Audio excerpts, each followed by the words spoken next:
Hello, everyone. My name is Phil from Obsidian Labs. So we spent the past few months to build an IDE for Substrate, and today we are going to release it in Sub0 Online and hope it can help Substrate developers to build their blockchains. So what is Substrate IDE? Substrate IDE is a Web3 Foundation grant product. Our goal was to build a single application that can help people to develop substrate-based blockchains in every steps. That includes code editors, compilers, run substrate nodes, key pair manager, block explorer, and also development tools for the front end. And why we need an IDE for substrate? If you are a developer, you must recognize these commands and these developer tools. And there are many more. When developers are working on substrate projects, they usually have to learn a lot of different tools and make a lot of operations in the command line. But what if we have a single application to integrate all the tools with graphic interface? So a lot of the tedious works can be done through button clicks. It would be also a lot easier to run blockchain nodes, manage your key pairs, test smart contracts, and so on. So for the remaining part of the presentation, I'm going to show some live demos of how Substrate IDE works. So this is Substrate IDE. And when you first open the IDE, it's going to help you to install all the required dependencies. And the mainly is a Docker image with nightly Rust and Wasm. This is required to build the substrate node and also run substrate, build a substrate node and also run the node. And if you don't have the image, you can just simply click this install button, and it's going to pull off the latest version, and click the button again to install it. Since I already installed that, so I'm going to skip to the next part. So this is the project list for Substrate IDE. And if you open the IDE for the first time, the first thing you need to do is create a new project. So for example, my blockchain project. And when you click the create button, the IDE is going to clone two templates from the GitHub.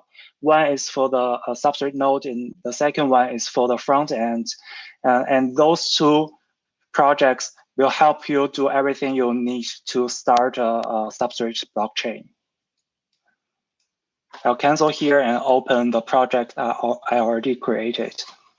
So this is a code editor for the IDE, and we have an integrated compiler. So within a button click, you can compile the blockchain. And it usually takes a very long time, like for example, half an hour to an hour. So I'm not going to wait it, but it helps the developers to very easily to build their first blockchain. And once the blockchain is compiled, you can go to the network part, and here is where you start the blockchain. So if I just click the button, for example, this Alice is a preset account to start a node. And you can see the node is starting right now. And the IDE will also automatically detect the node identity. So when you have the identity, you can join more nodes, Bob, Charlie, to the same network. So in that way, it's very easier for you to start a multi-node blockchain and make tests on that. Yeah, it is an Electron app. Okay, so like just within a few minutes, we create a new blockchain project and compile it and start a blockchain. And the next step is we want to interact with the blockchain, and we need to create some key pairs. There is a very good tool, which is a Polkadot.js Chrome extension to help you manage key pairs if you are using the Chrome browser or Firefox browser. But we spent some time to port the same extension to the Electron app so that you can click a button to open the same extension, Polkadot.js, and then you will be able to manage the key pairs inside the extension. So it's exactly the same as you're using the Chrome extension. So you can create new key pairs or even import your own accounts. Yeah, and I already created one dev key. The other thing integrated into the IDE is the Polkadot.js block explorer.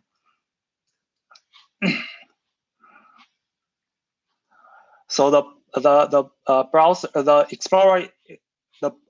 explorer is going to ask the key pair management, the extension for the permission, and then it's going to connect to the node and running.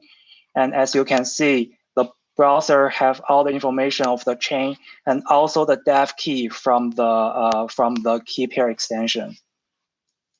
And you can do like basically all the things you usually do with the Explorer, Polkadot.js Explorer, for example, making transactions, transfers, or look at the data storage in the blockchain. And when you are making a transaction from these, when you are making transactions from this preset account, the Explorer itself will manage the keys. But if you are issue a transaction from the dev key. For example, if I want to transfer some tokens out of the dev key to Alice,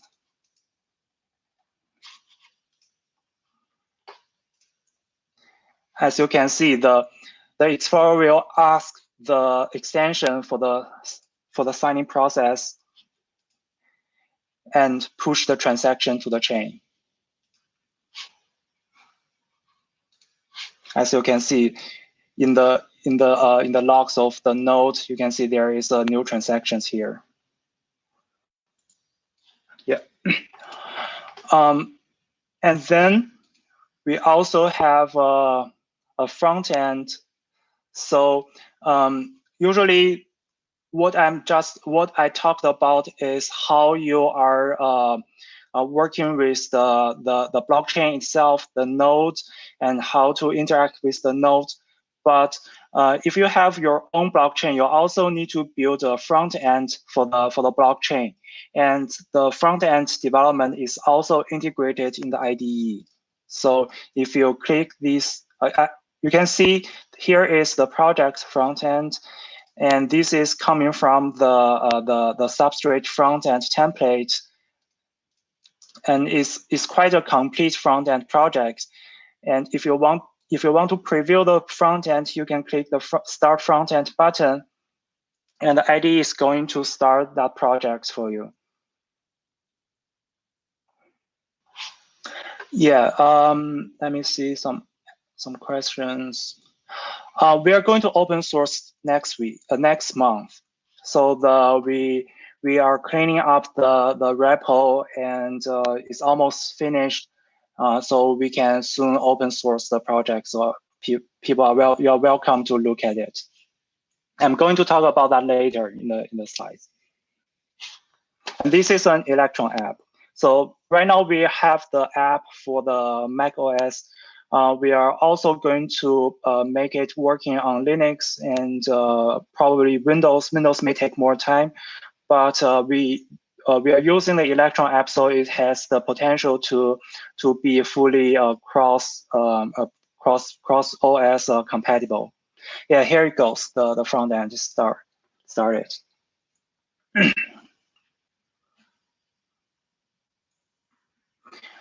And again, the front end, because it also requires key pairs, so it also will ask the extension for the permission, and then pull up the accounts stored in the extension. Yeah, here it goes. So you can see this is a working front end reading data from the running nodes. And in the account list, you can also see the dev key I created in the extension. And you have that amount of tokens in this for this account. And here I can make a transaction, another transaction from the dev key. And this time I'm going to transfer some tokens to Charlie. So let me see. Okay, so when I press the send button, the signing process is always processed by the extension. So it calls the extension to sign the transactions, and then the transaction is broadcast to the blockchain. And if you reload, sorry.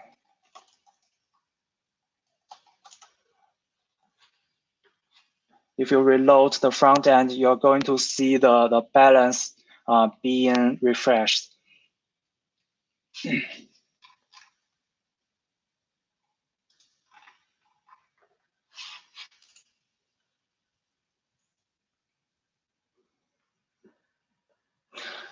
Yeah. Yeah, as you can see, there is fewer tokens here. Basically, this is how it works.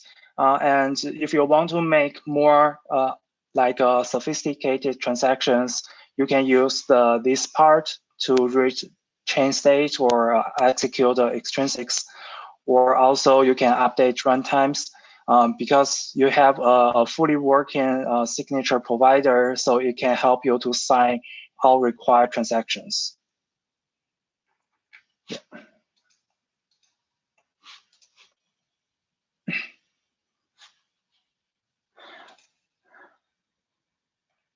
Okay, going back to the presentation. So Substrate IDE is available for download today. We have the Mac OS version right now, and you can download and try to and use it and try it in the following link. And for Linux and Windows versions, we are working on that, and they are coming soon, probably next month. And as some people asked in the chat, this is since we are a Web3 Foundation grant product, we are going to open source. We are almost ready for that, so we can open source within a few weeks, probably in May. And here is the GitHub repo. It's empty right now, but we have the release being updated in the repo. And when the source code is ready, we are going to publish the source code in this GitHub repo.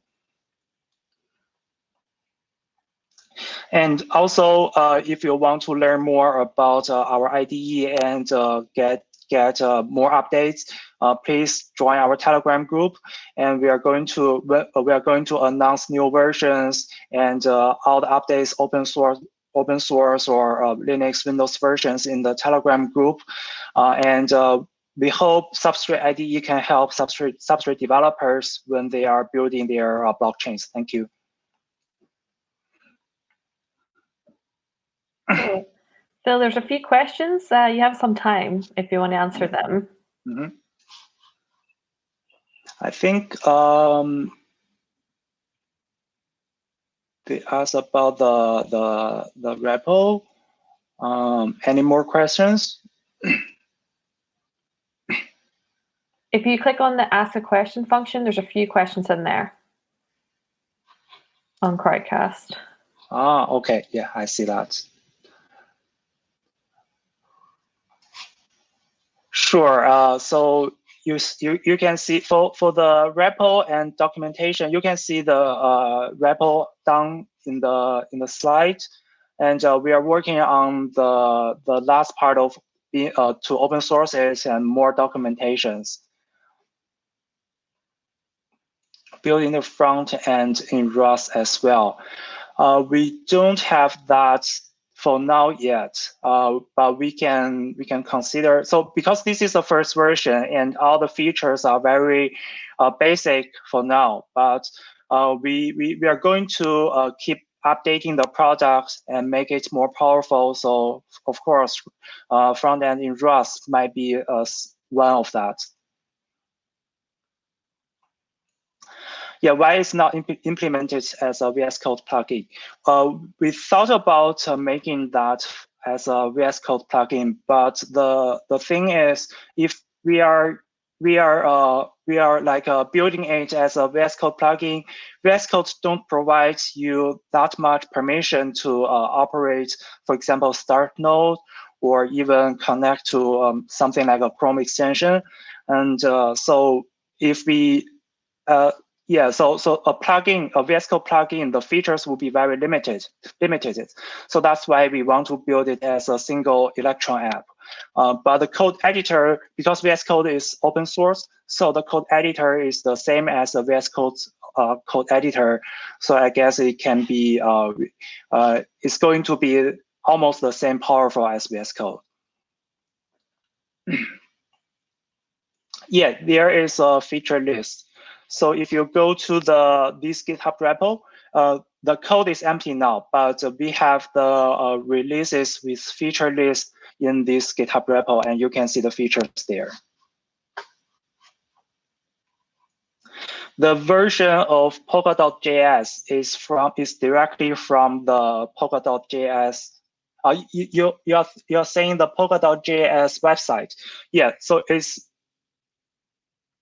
now running the web. It's now connecting to the Leaf website. It's not a separate container. Yeah. And also the Polka.js extension. So that's coming from that's kind of a little bit. So we modified that a little bit in order to make it working together with Electron app, because that was previously built for Chrome and Firefox extensions. So the extension itself is a separate one.